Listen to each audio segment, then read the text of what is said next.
Hello and welcome.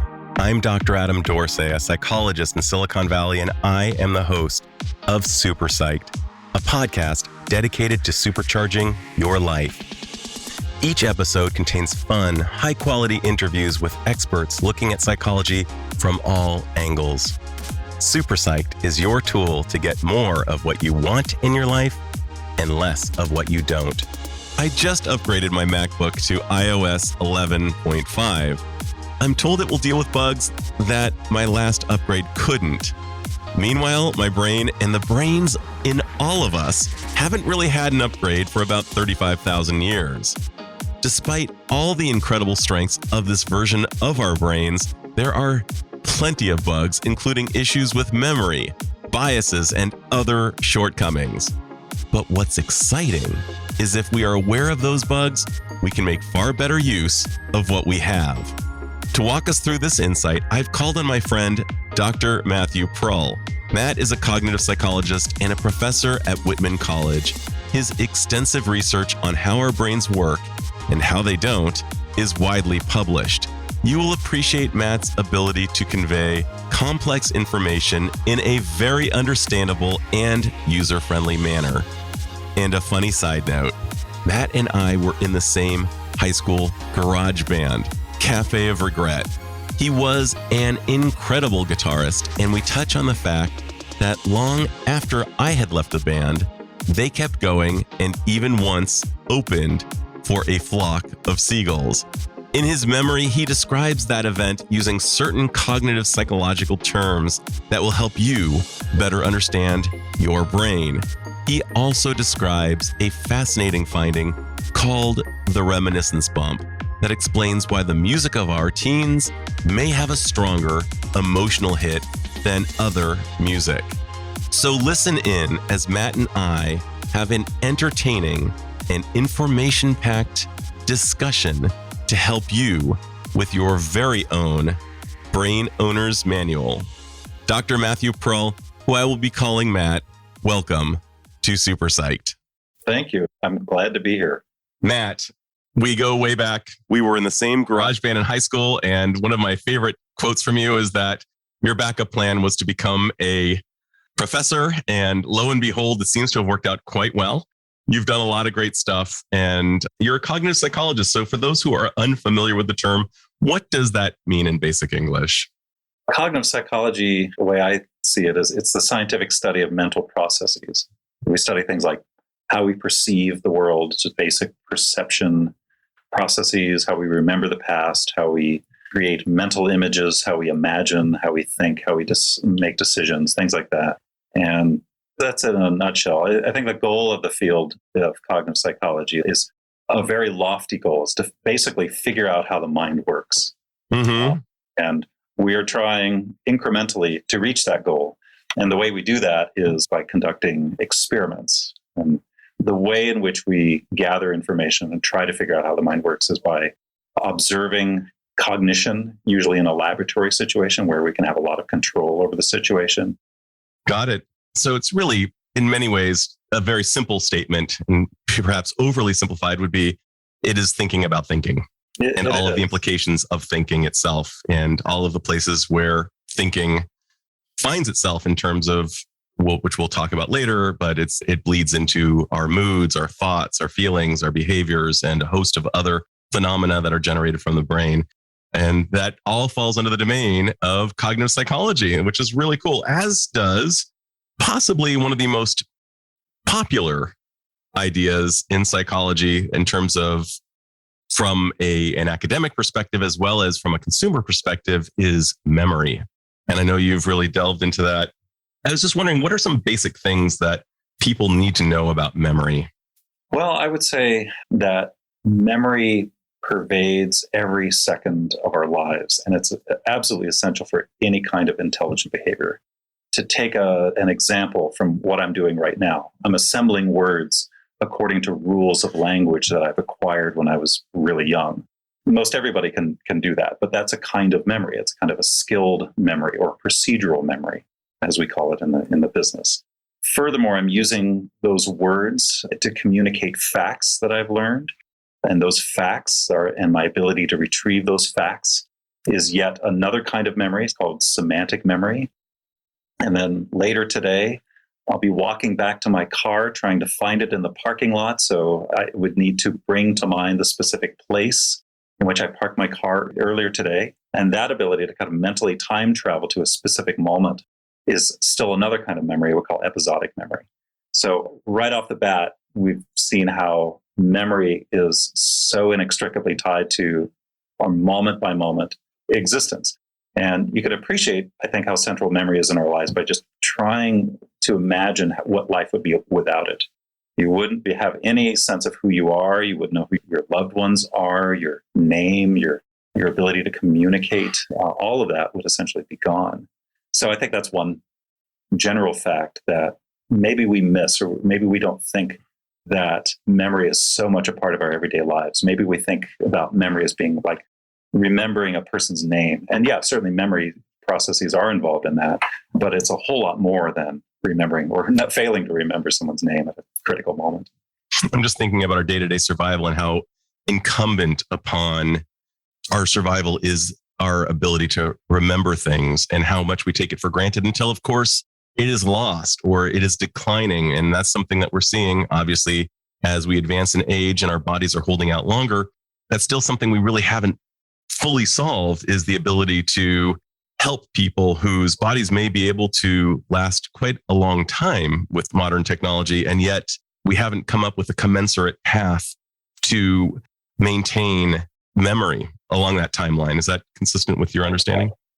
Yeah, although people, of course, are working very hard on this about what can be done in order to reverse cognitive decline to the extent that it's happened, or to prevent cognitive decline, or to prevent things like Alzheimer's disease, Parkinson's disease, that to prevent the acquisition of age-related degenerative diseases. A lot of research interest in that from a lot of different angles, not only psychology, but biology, medicine, neuroscience.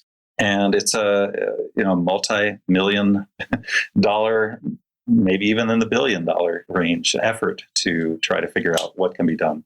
Yeah. So what do we know about strengthening our memories? What can be done? Yeah. The answer is, in a nutshell, is that we're still working on it. Yeah. And part of the reason is because that it's often difficult to do the kinds of studies that would tell you for sure that X causes Y, that by doing X earlier in life, Y will happen later in life. So in this case, X might be some kind of intervention or cognitive training or a diet or something like that. And Y would be the rate or progression of cognitive decline, or the probability of acquiring an age-related degenerative disease, Sure. like Alzheimer's disease. And the reason for that is that it's not very easy or even ethical to do the proper experiments. To do it properly, you would have to take a large group of willing individuals, and you would have to randomly assign half of those individuals to a treatment or intervention condition that could last weeks, months, years. It may be a permanent part of their lives. The other half of the individuals would not do the intervention. And then you would have to track those people. So the ability to organize people in that way and to ask some people to engage in this intervention, which could be a pretty time-consuming, pretty big thing. It's just not that easy to pull off. But that's exactly what's needed in order to draw cause and effect conclusions. I get it. And yet circulating in the media, I've certainly read items about caffeine, exercise, diet, meditation, sleep, and a whole host of other factors that may portend well towards maintaining or enhancing our memory. Can you speak to any of those? Yeah, these are all correlates of healthy aging, healthy cognitive aging. So they're not necessarily causal, but they are correlates of healthy aging and just healthy living too. I mean, many of the suggestions that I recommend to students when they ask, what can I do in order to age gracefully, is I say, it's pretty much what we know now is a lot. It overlaps a lot with what your physician would likely tell you. Follow a healthy diet, exercise regularly, what you just said, get good sleep. Beyond that, things like developing or maintaining high quality social networks. Try to be actively engaged in life, engaged socially, intellectually.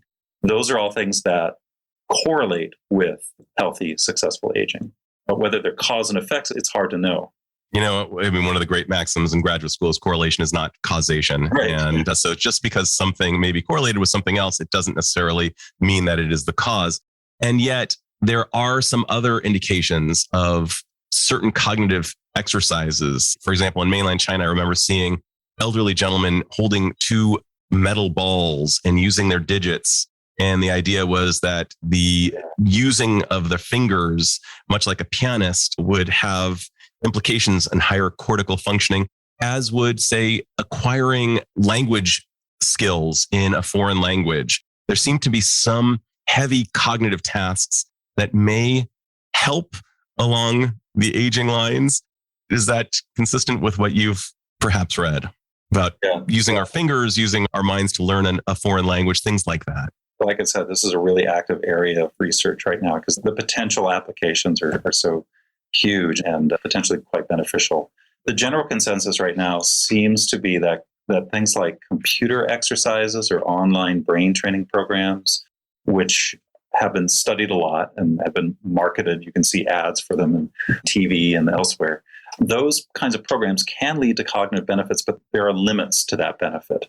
So people can develop specific cognitive skills by training on the games or programs or whatever, but that skill doesn't usually transfer to everyday life situations. So, for example, if you developed what we call working memory processes, and a lot of the programs are like this, working memory is targeted in these programs, and working memory is the ability to kind of simultaneously store and manipulate information in your head.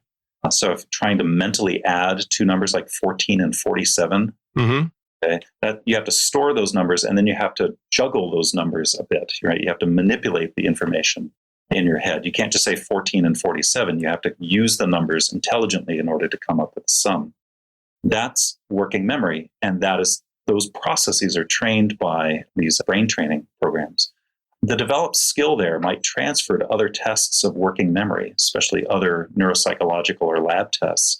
But the evidence that it will help you remember someone's name in real life or like remember whether you took your medication, the evidence just isn't there. It doesn't transfer that far. It may transfer to other laboratory tasks that utilize the same trained process. But what we call far transfer, the training benefits other intellectual abilities like memory and remembering where you parked your car or whatever. We just don't see it. So, and yet, we've all seen those infomercials, training your memory with these particular programs and you'll never forget a name, things like that. And you're saying, I'm not so sure. I would say to be cautious with those. Irrespective of that fact, you teach year in and year out. What have been some of the pieces of cognitive psychology that kind of year in and year out blow your students' mind?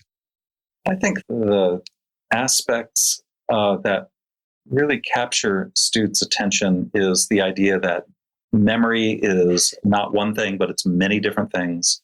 Think of it as one of those all-purpose, what are they called? I think some people call them Swiss Army knives. Sure. So often we think of memory as one thing, one monolithic entity, but it's really a series of different tools and processes, each of which can operate independently. They all interact with each other, but they can operate independently. And so many students can really get captured by descriptions of people who have, for a variety of reasons, incurred what's called global amnesia, right? A far-reaching, pervasive, and permanent amnesia, ability to remember new facts and new events. And yet, at the same time, despite that massively episodic and semantic memory, people can still nevertheless pick up new skills. And they can acquire new skills at the same rate as individuals who are not memory impaired. So it's like having many different kinds of, well, I guess to go back to the Swiss Army example with the knife, you can have one knife be broken in the unit, but other tools and implements can function just fine. Sure, and kind of almost assume a different purpose than its original intended purpose. Yeah, sure. You could co-opt a memory system for other purposes, to sort of rely more heavily, and this has been shown with amnesic individuals, individuals who, due to brain damage, cannot remember information very well.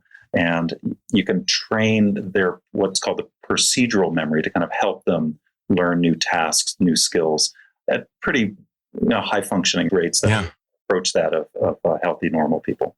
That's so cool. And I think about stroke survivors and how they may use, part of their brain has been ostensibly shut off, and they're able to acquire certain skills from other assets in their brain, just like you were saying in the Swiss Army knife analogy. Right. Yeah, that's true. Also in the brain, that parts of the brain that no longer support or no longer are devoted towards a particular, say, a body part. So in amputations, for instance, if one of your fingers is amputated, then that part of the brain, the part of the brain that controls the movement of that finger, is essentially no longer needed because you don't have the finger anymore. Sure. That part of the brain will then be co-opted by other, maybe the part of the brain that's responsible for the finger next door to the amputated finger, or maybe co-opted for other purposes too. So it's not like that part of the brain just sits there being unused. It becomes repurposed. That's exactly right. Okay, I've got to pivot big time. Matt, you have become immensely interested in food, and it's just in terms of food itself, as well as its relevance in terms of our thinking. One of the things that I've taken great delight in is seeing on your Facebook page that you have decided to take upon yourself the challenge of cooking a series of dishes that are typically eaten in every country in the world. And you're doing it in alphabetical order, somewhere to the order of about 195, 198 countries worldwide. You are now finishing the letter G.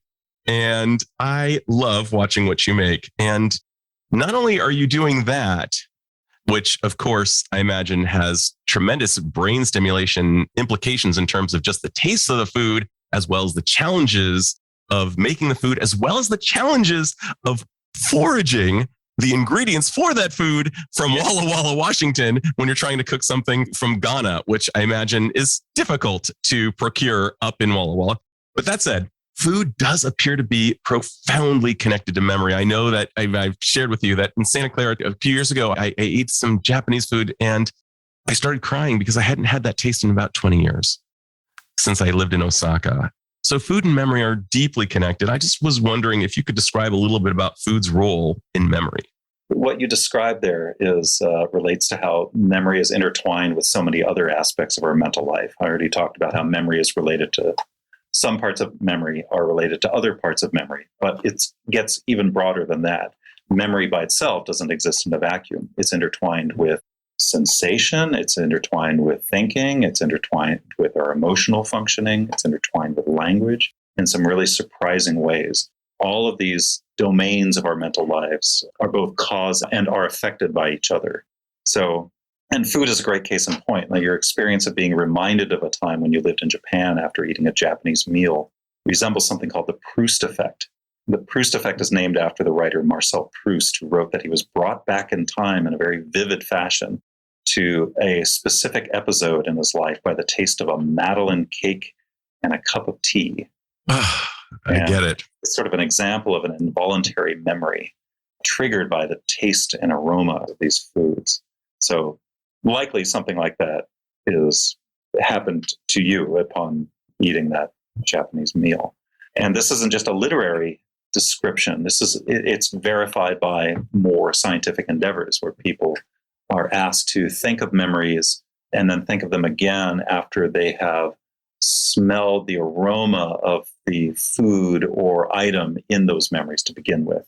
So it's a classic study that we talk about in one of my classes. I have a seminar in human memory in which we focus on this relationship between food and smell and memory, remembering.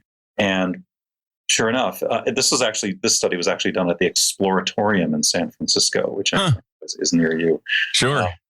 It was part of an exhibit. Anyway, it's true that when people, they have more emotional memories and they feel more brought back to the past by certain odors. And the odors don't necessarily have to be food, although food does provide very powerful kind of effect in this way. But it can be things like Play-Doh, things like a certain toothpaste odor or taste. So it can go beyond mere food.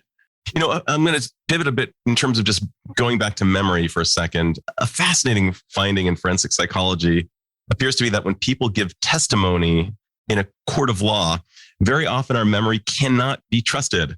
Why is that? And what can be done to reduce the problems associated with this fact?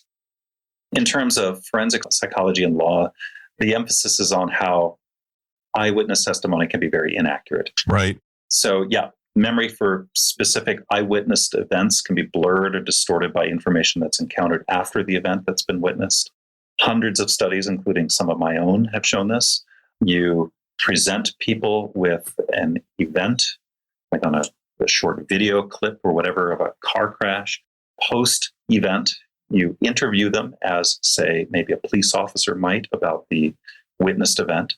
In the process of interviewing, some new unseen information is slipped in verbally, maybe unintentionally. How fast was the car going when it smashed into the telephone pole? When in fact, maybe the car was going only 10 miles an hour, right? There's a leading question, the leading verb there, smashed. Or you can even introduce entirely new information. How fast was the car going when it passed the stop sign, when in fact it was a yield sign? And now you've got two bits of information that are floating around in your memory of what you saw and the memory of in this case, inaccurate verbal information that occurred subsequently. Many times the inaccurate information is either retrieved or is blurred together with the event in question, causing an inaccurate memory. Why is it that we tend to conform to the question itself when somebody suggests that it was smashed or that it was a stop sign, when in fact it didn't actually happen that way? Why doesn't our brain override it and say it didn't smash, it was under 10 miles an hour, or actually it was a yield sign and not a stop sign? Why is that? That's a great question, why we don't just immediately notice the inconsistency. Even the most trivial experience is so full of information and attention is so limited that we can't possibly register everything that happened and report it, what happened and what didn't happen, with 100% accuracy, even seconds after the event in question has come and gone. So when somebody comes along, especially somebody in an authority position, a researcher who was asking in a laboratory, or a police officer or other kind of law enforcement officer asking about the event, even if they unintentionally get it wrong, they're in a position of authority. Many times people assume that what they're talking about is accurate. They're the ones who are the authorities. They're trying to get information from you. They're trained to interview individuals. Or you read about the event in the newspaper or on other news sources, and maybe there's a little bit of reporting that's not quite 100% correct. Again, what we read about in an authoritative source is often taken for granted, even though there may be some intentional or unintentional inaccuracies there. And that can kind of speak to some of the shortcomings in our brain. And I think about cognitive biases. There are several biases that lead us to erroneous conclusions. We think we know what we're talking about, and yet we don't a lot of the times. And there have been dozens, if not hundreds, of cognitive biases that have been shown, such as, we actually have concrete evidence that people on average will take the authority of a good-looking person more seriously than a less good-looking person. And hence we have great-looking newscasters for the most part. And I find myself wondering, what are some cognitive biases that you think would be helpful for people in general to know about, just so they could maybe question their own thinking? Yeah, this is also another heavily researched area to understand some of the biases, the kind of mental shortcuts that we take, we call them heuristics, that actually help us act in smart ways and efficient ways. But they can open us up to error. We have to pay the price of making errors every so often. Mm-hmm. So one memory-based bias that is a pretty interesting one is called the availability bias or availability heuristic. And the core of this bias, it's actually kind of a mental shortcut. And the core of the shortcut is that information that we can easily retrieve from memory is weighted more importantly, or it's judged to be more common in everyday life than information that's more difficult to retrieve. So it's like we at some level notice how easy or difficult it is to retrieve examples And we use that information, the information about how easy or difficult it is to retrieve examples from a category in order to make more informed judgments when we're uncertain. Can you give a description of how the thought process of a person engaged in the availability bias, what it might sound like in real time? Yeah, I could give you a couple of examples that I think would help here. One easy way to describe the availability heuristic is to ask people to decide on the spur of the moment and without looking at your phone or asking Siri or decide whether there are more words in the English language that begin with the letter K or have the letter K as the third letter of the word. Okay, so those are the two alternatives, K first or K third. What's more common among words in the English language? And so people don't know what to do, right? They have to come up with an answer. They don't want to spend all day looking at a dictionary. So what do? They have to generate examples in their mind. They go, okay, well, all right, let's try K first. Oh, okay, I can think of some words. Kite, king. I mean, it's not that easy to do, but kangaroo, maybe a few others. And I go, okay, now let's think about words that have K in the third position. And many times people get completely stumped. Our lexicon is just not organized that way. So we may struggle to just come up with one example of a word that has K in the third position. A word like make or acknowledge, for instance. Or ask. Yeah, or ask, right? I'm going to take a guess. I'm going to put myself on the line right now. I'm going to go with the latter is more prevalent just because there are more letters that start with anything from A to Z, and therefore the third letter would be more common than the number of words that begin with the letter K. I'm just going to take a guess. Yeah, you're right. There are more words that begin. Did I get it right? Yeah, you got it right. Exactly. K third words. Third position. Which are greater than K first words in the English language by about a 2-to-1 ratio.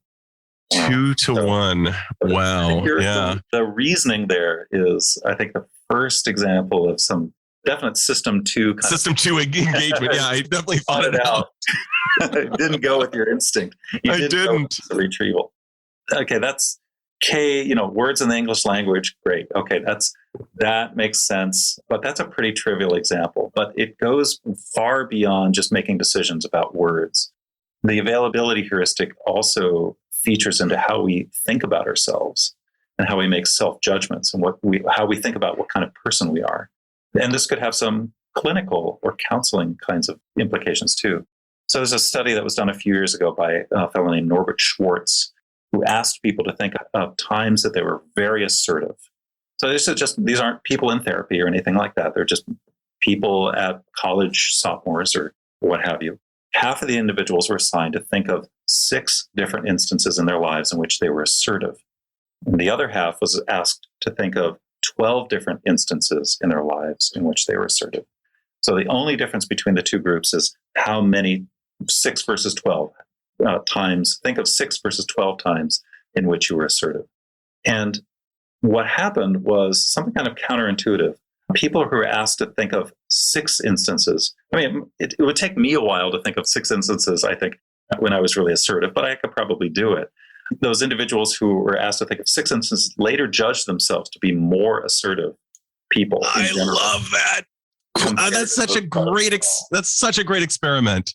And it's counterintuitive because you think that you judge yourself as more assertive if you thought of more instances in your life in which you acted that way. So kind of intuitively, you think, the people who can think of 12 are going to think of themselves as more assertive people than people who think of 6 instances.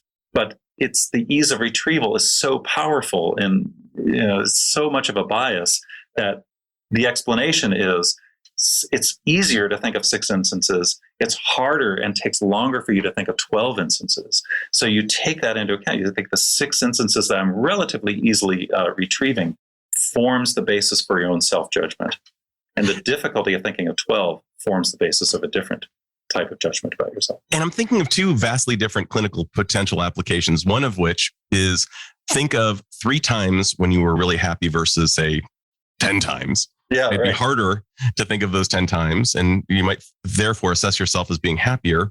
Or think of, 3 times that you and your significant other got along fantastically.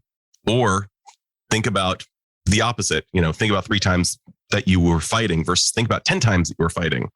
Maybe depending on the availability of this information, you might assess yourself as happier or less happy, or getting along better or getting along less well with your significant other, depending on the prompt. Exactly, depending on how many instances you're asking. 3 would probably lead to one reaction or one self-assessment. Asking someone to think of 30 instances in which they were happy, or to exaggerate a little bit, it might lead you to a very different conclusion. Because it's just harder to actually drum up. Matt, as a cognitive psychologist who studies how we think, you've taken particular interest in how our brains impact our behavior.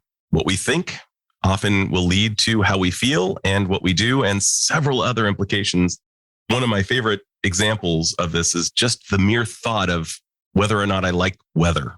The weather that we're having will affect my mood and will affect my behavior. And these things seem to happen instantaneously. What are some things that have captured your attention on how our brains and thoughts impact our behavior? I'm going to take that and maybe reverse it. Of course, our brains and our thoughts impact behavior. That's why we study the brain, and that's why we study thoughts, is because of the assumption that what we think and what we feel drives how we behave and how we act. I think what's very surprising to also know is that it goes the other way, that how we act will determine how we think, what we think, and how we feel. And I think a good example of this is coming back to memory.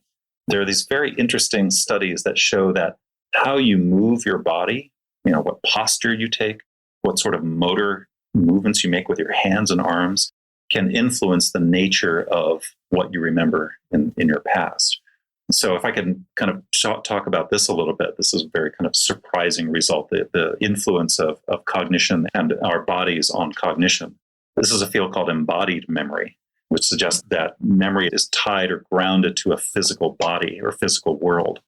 There's this one study that showed that if you're asked to move marbles up, so imagine you have a couple of trays to your left and right.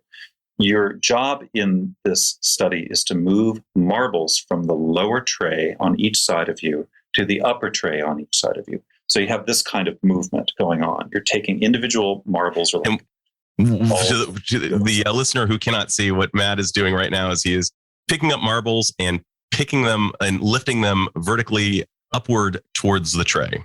Right. Onto the tray.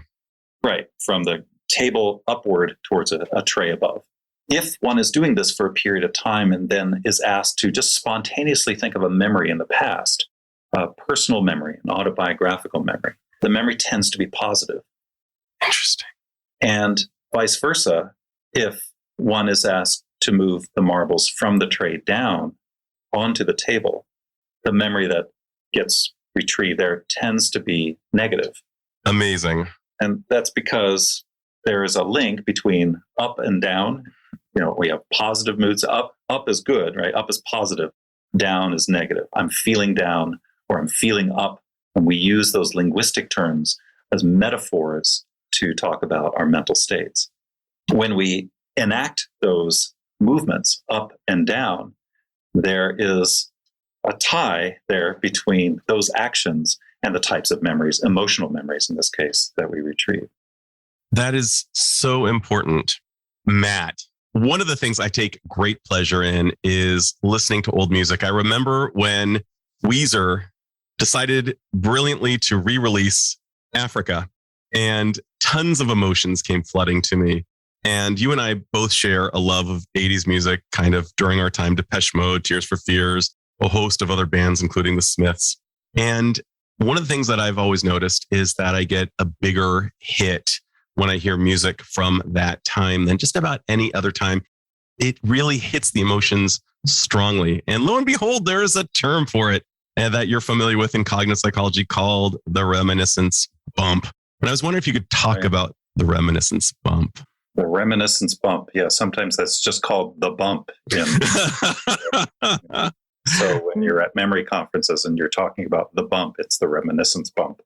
Anyway, the reminiscence bump is a tendency in autobiographical memory to remember events of your late teens and early 20s. Yeah. Be a bias.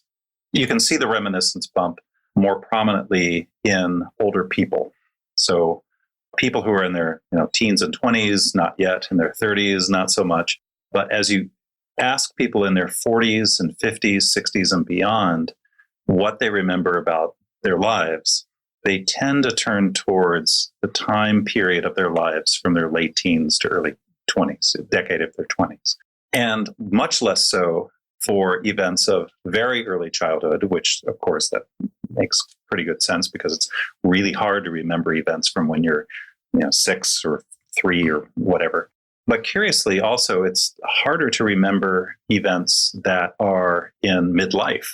So individuals who are in their 60s being asked about their lives in their 40s, for instance, not as good as being able to remember events from their teens and 20s, the reminiscence bump. So when you compare those two segments in the lifespan, there's a definite advantage or bias for remembering and reporting events from that window of time, teens and 20s, compared to, say, 30s and 40s. It's such an impressionable time. And I think about the cocktail of hormones that are circulating through us, just this endogenous cocktail of, well, for guys, testosterone, but that doesn't rule out progesterone and a whole host of others. And for girls too, growing up, it's a time of great influence. And I would think that there is an evolutionary purpose to it, as if it's saying, hey, listen, you're coming of age. You're going to be part of the tribe and considering mating and a whole host of other things. And therefore, your eyes are more wide open and stuff gets in at maybe a higher bit rate is kind of the way I see it in my mind's eye. But is that consistent with the literature? That's an interesting take on it. That's a more neurobiological explanation, which I haven't seen so much, but there could be certainly something to that. Your developmental processes are making you so in a way so that you're more likely to take in some information and retain it, for sure. Of course, memory is best in your 20s. Right. Times in your life, just episodic memory in general.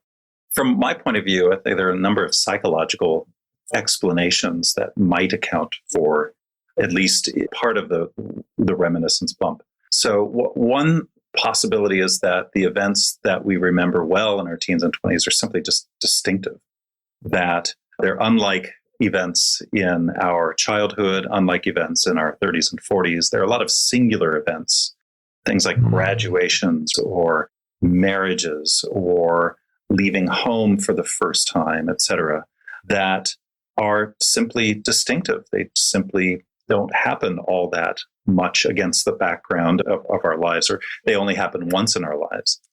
A lot of firsts, a lot of like first dance, first kiss, first date, first crush, all those things. And I imagine that those firsts are particularly salient in our memories, and that as the music is circulating as the soundtrack to those firsts, that there's something about the pairing of those two things that makes that music all the more vivid for us.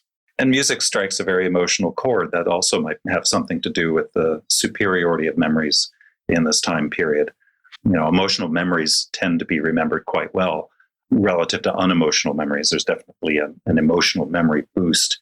So maybe it's the case that the events that correspond to the reminiscence bump are just more emotional, more positively emotional for us.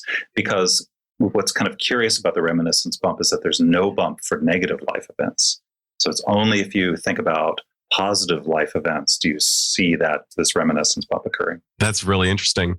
And I can't help but bring in the piece about you and me being in a band together. And sometimes I listen to the old tapes of us playing and how much fun I had and how open I was emotionally.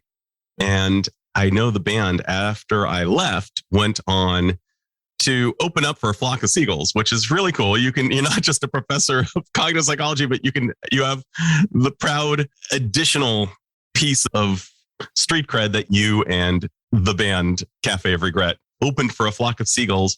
And they're a band as well, that when I hear them, I'm just flooded. And I'm wondering, do you find yourself flooded with memories and images when you have a reminiscence bump? Oh, sure. Absolutely. I mean, that's when I listen to any of that old music from the 80s or early 90s, I'd say, that a lot of memories come back. And that's, of course, one way to get in touch with those earlier memories is playing the music from some singular events or distinctive events from that time period. And since we're geeking out to A Flock of Seagulls, I remember you telling me that they opened with a space age love song and then closed, of course, with their big hit, Iran, which kind of goes into a really important cognitive psychology piece on memory, primacy versus recency. And I was wondering if you could just kind of explain primacy versus recency so that the listener could understand what it means and how to use it in their lives. Primacy and recency is simply the memory advantage for either first items in an ordered sequence, or that's primacy, or a memory advantage for the last items in an ordered sequence, and that's recency. And lots of theories and experiments that have been done to try to explore why these effects exist. But as far as using those techniques in everyday life, I suppose the things that you want to remember, if they're in a ordered series of events, like a list or a sequence of 1, 2, 3, 4, 5, the things that are most important that you want to remember, put them first or put them last. Don't put them in the middle. And I always think of like when I'm giving a speech or a talk, opening really strong and closing really strong. And I think that probably that speaks to the primacy and recency piece that people remember your opening and people will remember your closing. So really of course, the middle's important too, but the middle's important too, because if the middle sucks, we're not going to do so great. But oftentimes, it's funny. I think about a film I saw back in the 90s. It was a James Cameron film. It was underwater. I forget what it was even called. It was something about the depths. It's funny. I'm fleeking on the title, but I remember the movie was fantastic. It opened strong, the middle was strong, and it closed badly. Like it was just had what I thought wasn't a great ending. Was it The Abyss? It was The Abyss. That's the movie, and it was conceivably a great movie. And I love James Cameron's work. He's kind of one of the best of all time, and yet I didn't love the ending, and the ending really means a lot. And I kind of felt that way actually around Return of the Jedi when you see a whole bunch of, what are those characters running around? It's like, no, I don't want it to end with a whole bunch of Ewoks having a party. It didn't really resonate. So I just often think about the primacy and recency pieces and bring them into my work quite a bit. So I'm really indebted to so many of the findings in cognitive psychology, and the clinical applications are actually pretty big. So I'm really quite grateful. Well, I'm going to throw my fantastical question as the closer. And that is, Matt, as a cognitive psychologist, if you could confer upon all humanity one insight or skill that you believe would be helpful to the individual and perhaps society at large, what would that skill or insight be? And what effect do you imagine it would have on the individual and perhaps on society in general? I would say the best step would be to learn about the nature of cognitive psychology, learn about cognitive biases, cognitive illusions, perils and pitfalls of rapid thinking, because I think that's the first step, because knowing how you think and knowing the limitations of your thinking is the first step to countering the systematic errors that we can make about events, about people, about society at large, would make us better, I would say, critical consumers and decision makers. People had a little bit more understanding of things like illusory correlation, thinking that two things go together when they don't, reasoning on the basis of similarity to stereotypes, as we talked about before, the representativeness heuristic, anchoring and adjustment heuristic, something I haven't talked about, but can affect how we make numerical judgments. I think the effect of more widespread understanding of cognitive psychology can only be beneficial.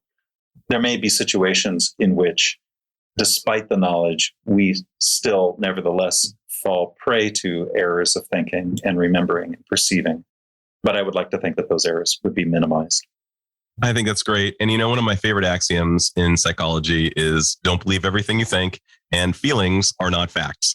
And I think that you're speaking to some extent about that as well. When you come up with that idea, I think it's a great prescription. I think that humans, fellow humans, we need to know the shortcomings of our thought processes. I think that would be great if we all had a thinker owner's manual.